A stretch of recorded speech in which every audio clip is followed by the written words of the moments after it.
ಜಾನ್ವಿ,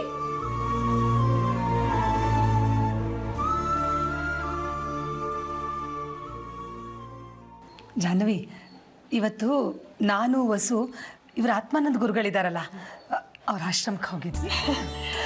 ನೀವು ಅವ್ರ ಫಾಲೋವರ್ ಆಗ್ಬಿಟ್ರಾ? ಇಲ್ಲಪ್ಪ. ಮತ್ತೆ ಶ್ರೀ ಮನೆ ಬಿಟ್ಟು ಹೋದ್ಮೇಲೆ ಯಾರ ಮನಸ್ಸಿಗೂ ನೆಮ್ಮದಿ ಇಲ್ಲ ಅಲ್ವಾ? ಆಶ್ರಮಕ್ಕೆ ಹೋದಾದ್ರೂ ನೆಮ್ಮದಿ ಸಿಗತ್ತೇನೋ ಅಂತ ಅಲ್ಲಿಗೆ ಹೋಗಿದ್ವಿ. ಏನಾದರೂ ಪ್ರಯೋಜನ ಆಯ್ತಾ? ಹಾಂ, ನಾವು ಬರೀ ಹೋಗಿದ್ದಷ್ಟೇ. ಅಲ್ಲಿ ಹೋಗಿ ಕೂತ್ಕೊಂಡ ತಕ್ಷಣ ನಮ್ಗೇನು ಸಮಸ್ಯೆ ಇದೆ, ಅದಕ್ಕೆ ಪರಿಹಾರ ಏನು ಅಂತ ಗುರುಗಳೇ ಹೇಳ್ಬಿಟ್ರು. ಏನು ಪರಿಹಾರ ಹೇಳಿದ್ರು? ವಸು, ಒಂದು ವ್ರತ ಮಾಡ್ಬೇಕಂತೆ, ಗೃಹ ಕಲ್ಯಾಣ ಸಿದ್ಧಿ ವ್ರತ ಅಂತ ಅದ್ರ ಹೆಸರು. ನಾಳೆ ನಾಡಿದ್ದಲ್ಲಿ ಶುರು ಮಾಡ್ಬೇಕಂತೆ. ಹಾಗಾದ್ರೆ ಇನ್ಮೇಲೆ ನೀವು ಫುಲ್ ಬಿಸಿ ಪೂಜೆ ವ್ರತ ಅನ್ಕೊಂಡು.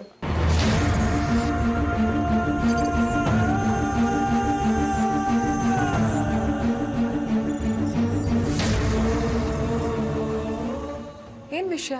ಏನಾದರೂ ಹೇಳೋದಿತ್ತಾ? ಇವ್ರ ಗುರುಗಳು ವ್ರತ ಮಾಡಕ್ಕೆ ಹೇಳಿರೋದು ನಿನಗೆ ಜಾಹ್ನವಿ.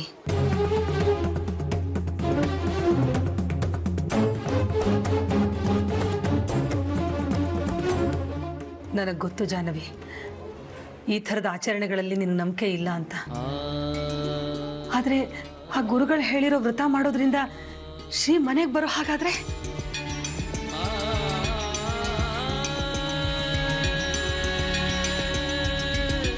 ನಿಮ್ಮ ಸೊಸೆ ಮನಸ್ಸು ತುಂಬಾ ಪರಿಶುದ್ಧವಾಗಿದೆ. ಅವಳು ವ್ರತ ಮಾಡಿದ್ರೆ ಮನೆ ಬಿಟ್ಟು ಹೋದವರು ವಾಪಸ್ ಬರ್ತಾರೆ ಅಂತ ಹೇಳಿದ್ದಾರೆ ಗುರುಗಳು. ಮನೆ ಬಿಟ್ಟು ಹೋದವರೆಲ್ಲ ವಾಪಸ್ ಬರ್ತಾರೆ ಅಂತ ಹೇಳಿದ್ರ? ಅಂದ್ರೆ ಈ ವ್ರತ ಮಾಡಿದ್ರೆ ಶ್ರೀ ವಾಪಸ್ ಬಂದೇ ಬರ್ತಾರೆ ಅಂತ ಹೇಳಿದ್ರ?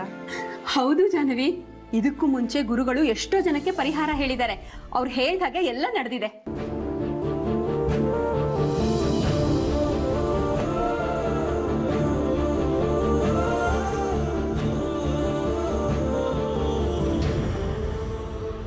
ಈಗಲೂ ನನಗೆ ಇದ್ರ ಮೇಲೆಲ್ಲ ನಂಬಿಕೆ ಇಲ್ಲ.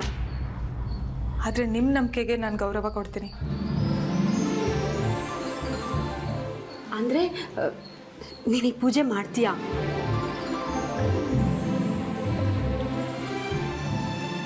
ಮಾಡ್ತೀನಿ.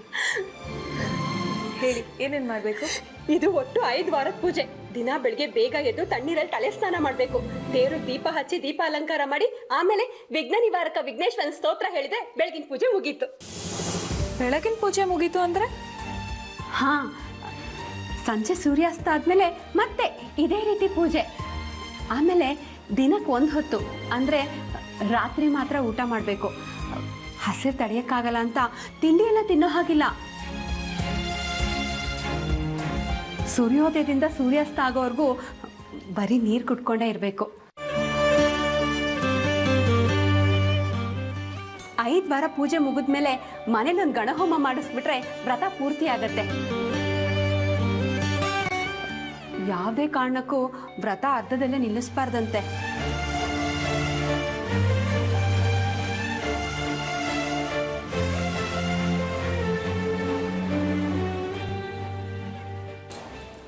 ಜಾಹ್ನವಿ, ಈ ವ್ರತ ಮಾಡೋಕ್ಕೆ ನಿಂಗೆ ಕಷ್ಟ ಆಗತ್ತೆ ಅಂತ ಗೊತ್ತು ನನಗೆ.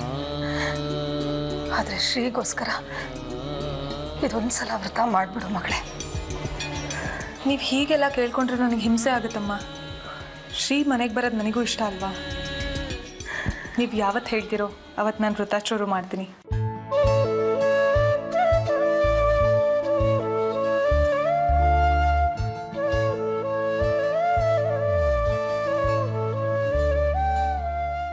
ಈ ಮನೆ ಬಿಟ್ಟು ಹೋದ ಮಕ್ಕಳೆಲ್ಲ ವಾಪಸ್ ಮನೆಗೆ ಬರೋಕ್ಕೆ ಈ ವ್ರತ ಕಾರಣ ಆದರೆ ಸಾಕು.